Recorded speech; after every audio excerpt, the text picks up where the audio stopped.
Friends, welcome to civil success point. आज हम computer की एक सीरीज़ शुरू करने जा रहे हैं जिसमें मैं आपको कंप्यूटर के चैप्टर वाइज आपको इसके एमसीक्यू भी करवाऊंगी और इसके टॉपिक भी समझाऊंगी। तो आज जो कंप्यूटर का फर्स्ट चैप्टर है एन इंट्रोडक्शन यानी कि कंप्यूटर एक परिचय, इसमें आकृति के आधार पर कंप्यूटर के प्रकार हम पढ़ेंगे और कार्य प्रणाली के आधार पर कंप्यूटर के प्रकार, ये दो टॉपिक हम पढ़ेंगे और उसके बाद जो है टोटल MCQ 20 हैं, इनको सॉल्व करेंगे। ठीक है, तो चलिए पहले टॉपिक पढ़ते हैं। आकृति के अनुसार कंप्यूटर के प्रकार। ठीक है, आकृति यानी कि साइज। सभी कंप्यूटर आकार में एक जैसे नहीं होते, कुछ कंप्यूटर बड़े तथा कुछ कंप्यूटर छोटे भी होते हैं। ठीक है, तो बनावट के आधार पर कंप्यूटर को 4 भागों में विभाजित किया गया है और वो 4 प्रकार कौन से हैं देखिए, micro computer, mini computer, main frame computer और सुपर कंप्यूटर। ठीक है, माइक्रो, मिनी, मेन फ्रेम और सुपर कंप्यूटर, इन चारों को आपको ध्यान रखना है और एक ही सीरीज में ध्यान रखना है। सबसे पहले माइक्रो यानी कि सूक्ष्म, ठीक है, उसके बाद मिनी आएगा, फिर मेन फ्रेम और फिर सुपर कंप्यूटर।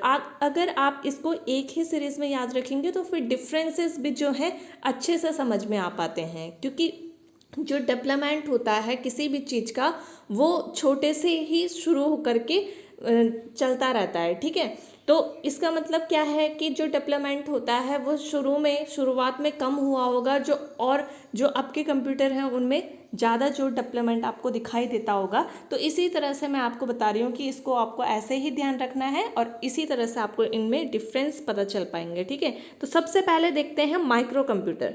माइक्रो कंप्यूटर यानी कि पर्सनल कंप्यूटर जिसे आप कहते हैं। ठीक है, पर्सनल कंप्यूटर या माइक्रो कंप्यूटर क्या होता है, देखिए ध्यान से समझिए। माइक्रो कंप्यूटर आकार में छोटे होते हैं, इसे पर्सनल कंप्यूटर के रूप में भी जाना जाता है। ठीक है, तो क्वेश्चन बन के आएगा कि पर्सनल कंप्यूटर को जो है किसे पर्सनल कंप्यूटर के रूप में जाना जाता है, तो उसमें आपका आंसर होगा माइक्रो। ठीक है, यह एक डिजिटल कंप्यूटर है जो माइक्रो प्रोसेसर पर काम करता है। माइक्रो कंप्यूटर व्यक्तिगत उपयोगकर्ता के लिए डिज़ाइन की जाने वाली व्यक्तिगत कंप्यूटर है। ठीक है, यानी कि ये एक पर्सनल कंप्यूटर होता है जो कि एक ही व्यक्ति एक ही समय पर इसमें काम कर सकता है। ठीक है, ये कंप्यूटर छोटे आकार और कम लागत वाले होते हैं। इस पर एक बार में केवल एक ही व्यक्ति कार्य कर सकता है।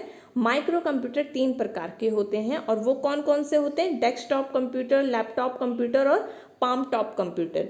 ठीक है, तो ये आपको पता होगा, ये सारे ही जितने भी 3 प्रकार हैं, डेस्कटॉप, ठीक है, लैपटॉप और पाम टॉप, ये आपको पता होगा अच्छे से कि ये पर्सनल ही कंप्यूटर हैं। ठीक है, और पर्सनल कंप्यूटर या माइक्रो कंप्यूटर से आप क्या समझे कि ये पर्सनल कंप्यूटर होते हैं। ठीक है, और इसमें एक ही व्यक्ति जो है एक बारी में काम कर सकता है।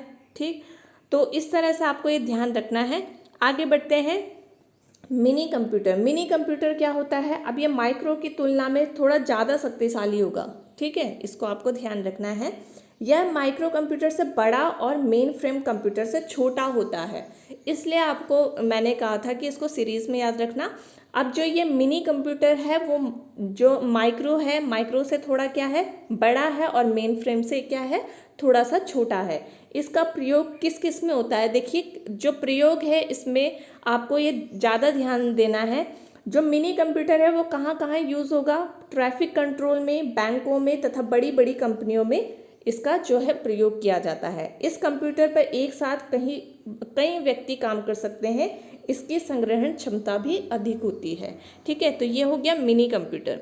आगे बात करते हैं मेन फ्रेम कंप्यूटर। तो मेन फ्रेम कंप्यूटर क्या होता है, यह एक मल्टी प्रोसेसिंग और मल्टी यूज़र कंप्यूटर है। मल्टी यूज़र्स का मतलब जिसमें बहुत सारे व्यक्ति एक ही समय पर काम कर सकते हैं। ठीक है, एक पर्सनल कंप्यूटर ही होता है जिसमें एक समय पर एक व्यक्ति काम कर सकता है, बाकी सारे कंप्यूटर में एक समय पर बहुत से व्यक्ति काम कर सकते हैं। ठीक है, इस पर एक ही समय पर कई प्रोग्राम, कई यूजर्स रन कर सकते हैं। इसे मध्य श्रेणी सर्वर के रूप में भी जाना जाता है। तो इसको आपको ध्यान रखना है कि मेन फ्रेम कंप्यूटर को मध्य श्रेणी सर्वर के रूप में जाना जाता है।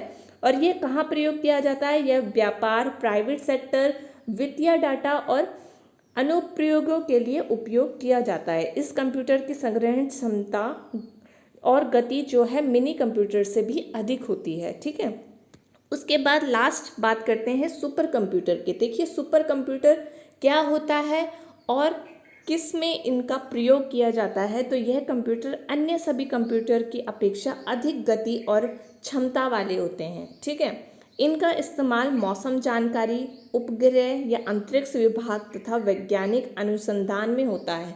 यानी कि जो सुपर कंप्यूटर होते हैं उनको कहाँ प्रयोग किया जाता है, जैसे बड़े बड़े अंतरिक्ष विभाग हो गए, ठीक है, और वैज्ञानिक इनका यूज़ करते हैं। यह सबसे बड़ा कंप्यूटर होता है। ठीक है, सुपर कंप्यूटर जो है सब में सबसे बड़ा कंप्यूटर है। ठीक, इनमें एक से अधिक सीपीयू होते हैं जिनसे इनकी गति सबसे अधिक तेज व अधिक क्षमता वाले कंप्यूटर ये होते हैं। यह अत्यंत शक्तिशाली और महंगे होते हैं। भारत का अपना सुपर कंप्यूटर परम और अनुराग है, तो ये आपको ध्यान रखना है। ठीक है, तो आपको क्या बात समझ में आई? सबसे पहले मैंने आपको बताया जो कंप्यूटर होते हैं वो साइज के हिसाब से 4 प्रकार के होते हैं, माइक्रो, मिनी, मेन फ्रेम और सुपर कंप्यूटर। ठीक है, आपको इस तरह से याद रखना है। अब जो माइक्रो हैं यानी कि पर्सनल कंप्यूटर हैं, वो पर्सनल व्यक्ति उनको यूज़ करते हैं, एक समय पर एक ही व्यक्ति उनको यूज़ कर सकता है। उसके बाद आएगी मिनी की बात, तो मिनी जो है वो माइक्रो से थोड़ा बड़ा और मेन फ्रेम से थोड़ा छोटा होता है। ठीक है, उसके बाद मेन फ्रेम की बात आएगी, तो मेन फ्रेम जो है मिनी से भी शक्तिशाली होता है। ठीक, और उसके बाद सुपर की बात आए तो सुपर का प्रयोग कहाँ किया जाता है, जैसे वैज्ञानिक विभाग, मौसम जानकारी, इन सब के लिए सुपर कंप्यूटर का प्रयोग किया जाता है और ये सबसे बड़े कंप्यूटर होते हैं। ठीक है, उसके बाद हम बात करेंगे कार्य प्रणाली के आधार पर कंप्यूटर के प्रकार। ठीक है, अब कार्य प्रणाली के आधार पर कंप्यूटर के 3 प्रकार होते हैं। अब कौन कौन से होते हैं? एनालॉग कंप्यूटर, डिजिटल कंप्यूटर और हाइब्रिड कंप्यूटर।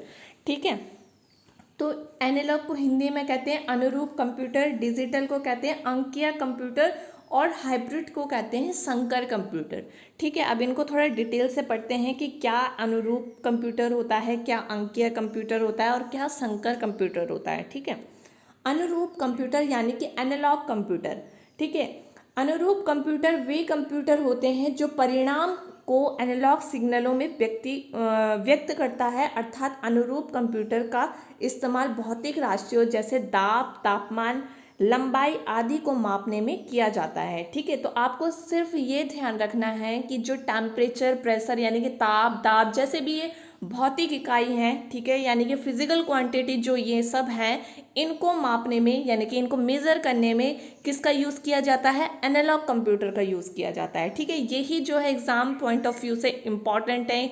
जैसे कि आपको पूछ लिया जाएगा कि थर्मामीटर जो डिवाइस है वो कौन सा कंप्यूटर है, मतलब आपके पास ऑप्शन दे दिए जाएंगे, फिर एनालॉग कंप्यूटर है, डिजिटल कंप्यूटर है या हाइब्रिड कंप्यूटर है, तो फिर आपको टिक करना पड़ेगा एनालॉग कंप्यूटर। ठीक है, और ये उनका परिणाम जो है अंकों में परिवर्तित करके हमको दिखाते हैं। ऐसे कंप्यूटर का प्रयोग वैज्ञानिक और इंजीनियरिंग क्षेत्रों में ज़्यादा होता है। ठीक है, और थर्मामीटर जो है इसका दैनिक उदाहरण है। ठीक है, तो थर्मामीटर से क्वेश्चन भी बहुत ज़्यादा पूछा जाता है।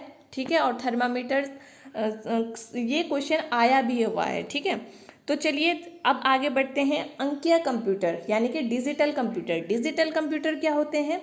अंकीय यानी कि डिजिटल में डिजिट शब्द का अर्थ क्या होता है? अंक होता है। ठीक है, तो इससे यह स्पष्ट हो जाता है कि डिजिटल कंप्यूटर नंबर सिस्टम पर काम करता है। ठीक है ना, इतनी बात समझ में आई। यह बाइनरी नंबर 0 और 1 के बाइनरी संख्या पद्धति बाइनरी नंबर सिस्टम पर काम करता है। एक बाइनरी सिस्टम होता है जो कि 0 और 1 के ऊपर ये काम करता है। यह हमेशा सही परिणाम देता है जब तक इसे सही इनपुट दिया जाए। कैलकुलेटर, डिजिटल वॉच और कंप्यूटर इसके उदाहरण हैं। ठीक है, तो आपको इसको उदाहरण जो है याद रखने हैं। कैलकुलेटर हो गया, जैसे डिजिटल वॉच हो गया, अगर आप इसमें सही इनपुट दोगे। ठीक है, अगर आपने 2+2 लिखा, एक नॉर्मल सा उदाहरण है, तो आपको सही आउटपुट देगा। ठीक है, सही कैलकुलेट करके आपको बताएगा। ठीक, तो ये सब जो है डिजिटल कंप्यूटर के उदाहरण है। अब बात करते हैं हाइब्रिड कंप्यूटर यानी कि संकर कंप्यूटर क्या होता है। अब संकर कंप्यूटर यानी कि ये एनालॉग और डिजिटल कंप्यूटर दोनों का ही मिश्रण है। इतनी बात आप ध्यान रख लीजिए, और वो जो दोनों का मिश्रण होगा वो क्या हो जाएगा? हाइब्रिड कंप्यूटर हो जाएगा, यानी कि संकर कंप्यूटर हो जाएगा। ठीक है, अब इसको पढ़ते हैं। इसमें क्या लिखा है? नाम से ही स्पष्ट हो रहा है कि इस कंप्यूटर में संकर यानी कि अनेक गुण होते हैं। ठीक है, इनमें अनुरूप यानी कि एनालॉग और अंकीय यानी कि डिजिटल दोनों कंप्यूटर के गुण होते हैं।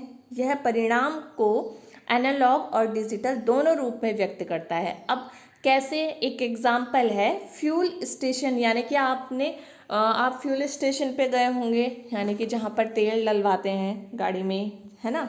तो वहाँ पर स्टेशन पे लगी जो तेल निकालने की मशीन होती है, इसका उदाहरण है, ठीक है। तो ये आपको उदाहरण ध्यान रखना है। वहाँ पर क्या होता है कि जिसमें तेल का मापन जो है एनालॉग तथा प्राइस को डिजिटल फॉर्म में कौन दिखाता है, ये ही हाइब्रिड कंप्यूटर दिखाता है। दोनों काम करता है और दोनों कंप्यूटर इसमें लगे होते हैं, तो फिर उस कंप्यूटर को क्या कहते हैं, हाइब्रिड कंप्यूटर कहते हैं, ठीक है। तो चलिए आज का टॉपिक यही था, कार्यप्रणाली के आधार पर कंप्यूटर के प्रकार, ठीक है, और आकृति के आधार पर कंप्यूटर के प्रकार। ये दोनों टॉपिक आई होप आपको समझ में आए होंगे। चलिए अब इनसे रिलेटेड क्वेश्चन करते हैं और बेसिक क्वेश्चन हम इनके करेंगे, ठीक है। कंप्यूटर अंग्रेजी भाषा के किस शब्द से बना है, ठीक है। पहला क्वेश्चन है, तो इसका जो राइट आंसर है वो है कंप्यूट, ठीक है। फर्स्ट जो है इसका राइट आंसर है।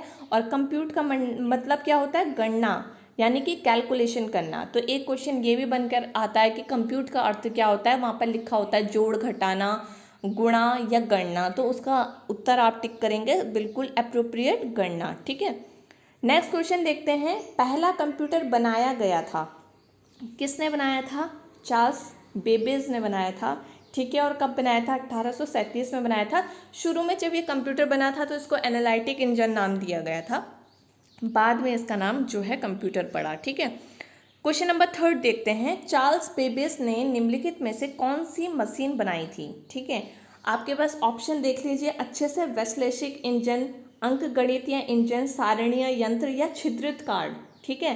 तो जो चार्ल्स बेबेज ने बनाया था, देखिए इनको क्या कहते हैं, कंप्यूटर का जनक कहते हैं। तो इन्होंने जो इंजन बनाया था, जो मशीन बनाई थी, उसका नाम क्या था, वैश्लेषिक इंजन, यानी कि इंग्लिश में बात करूँ तो मैं एनालिटिक इंजन, ठीक है, एनालिटिकल इंजन, आप इसको लिख लेना, ठीक है, इंग्लिश वाले इसको ध्यान रख लेना। क्वेश्चन नंबर 4 देखिए, इलेक्ट्रॉनिक कंप्यूटर का आविष्कार किसने किया, ठीक है।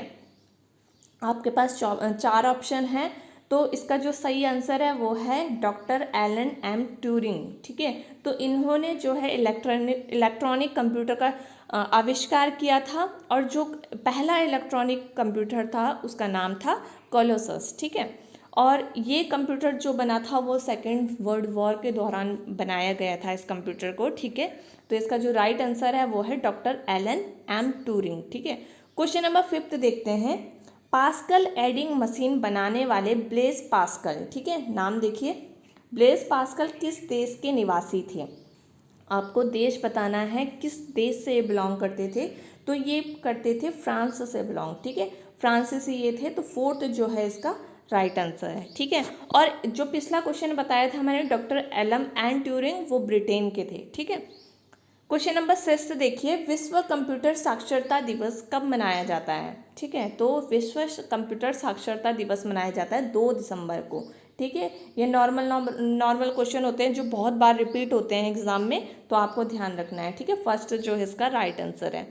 क्वेश्चन नंबर 7 देखिए, कोई व्यक्ति कंप्यूटर साक्षर कहलाता है यदि वह सक्षम हो केवल, आपको बताना है, आपके पास 4 ऑप्शन है, आवश्यक एप्लीकेशनों को चलाने में, एंटीवायरस सॉफ्टवेयर बनाने में, प्रोग्राम लिखने में, या दूसरे कंप्यूटर को हैक करने में, ठीक है। तो इसका जो राइट आंसर है वो है आवश्यक एप्लीकेशनों को चलाने में। अगर किसी भी व्यक्ति को एप्लीकेशन चलानी आ जाए कोई भी नॉर्मली, तो उसको क्या कहते हैं, कंप्यूटर साक्षर वो कहलाता है, ठीक है। क्वेश्चन नंबर 8 देखिए, भारत में सुपर कंप्यूटर परम का निर्माण किया, कहाँ किया ये आपको बताना है, ठीक है, जगह का नाम, ठीक है। तो जो परम जो था पहला सुपर कंप्यूटर था भारत का, उसका निर्माण हुआ था पुणे में, ठीक है। तो इसका जो राइट आंसर है वो है पुणे, ठीक है। 4 जो इसका राइट आंसर है।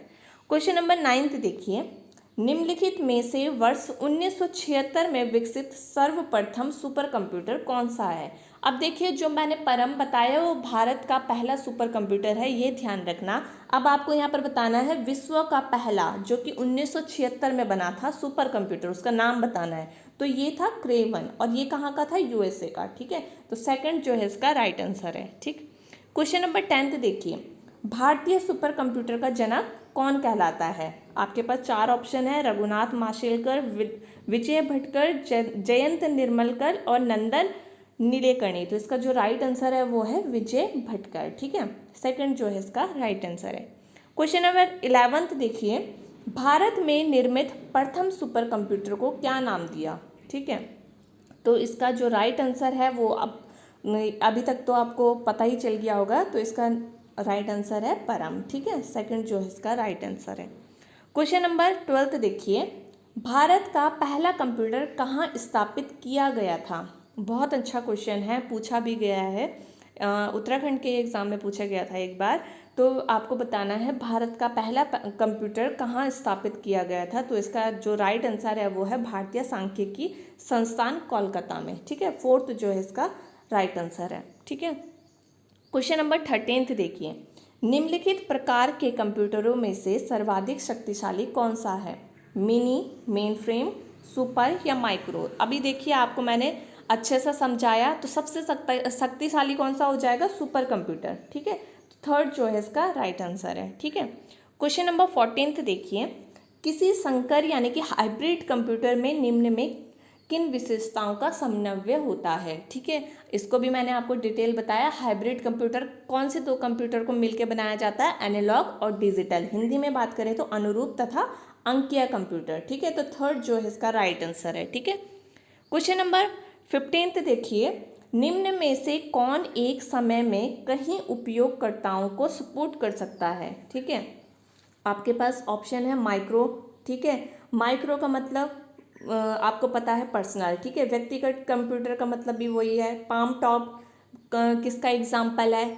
ये भी आपको पता चल रहा होगा किसका एग्जाम्पल है, माइक्रो कंप्यूटर का एग्जाम्पल है। तो इसका आंसर क्या हो जाएगा? Mini computer. ठीक है, तो सेकंड जो है इसका राइट आंसर है मिनी कंप्यूटर।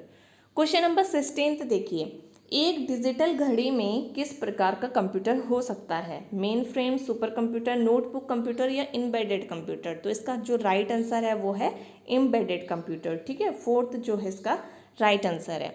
क्वेश्चन पूछा हुआ है, बहुत बार पूछा जाता है क्वेश्चन। ठीक है, क्वेश्चन नंबर 17 देखिए, डिजिटल कंप्यूटर किस सिद्धांत पर कार्य करता है? गणना, मापन, विद्युत या लॉजिकल सिद्धांत? तो देखिए ऐसे क्वेश्चन जो होते हैं जिनमें बहुत ज़्यादा कन्फ्यूज़न हो जाता है, एक दो जो ऑप्शन होते हैं जिनमें इनमें जो है स्टूडेंट को लगता है कि ये भी सही होगा, शायद ये भी सही होगा, तो इस ऐसे क्वेश्चन में क्या करना होता है? अप्रोप्रिएट आंसर को टिक करना पड़ता है। ठीक है, तो डिजिटल कंप्यूटर किस सिद्धांत पर कार्य करता है? लॉजिकल सिद्धांत पर। ठीक है, फोर्थ जो है इसका राइट आंसर है। क्वेश्चन नंबर 18 देखिए, कार में लगा हुआ गति मापक यंत्र निरूपित करता है analog computer, digital computer, hybrid computer या इनमें से कोई नहीं? तो इसमें क्या होगा? इसका क्या आंसर होगा? Analog computer. ठीक है, फर्स्ट जो है इसका राइट आंसर है। ठीक, क्वेश्चन नंबर 19 देखिए, थर्मामीटर युक्ति है, युक्ति का मतलब डिवाइस। ठीक है, डिवाइस उसको आप लिख लेना इंग्लिश में, जो इंग्लिश वाले होंगे।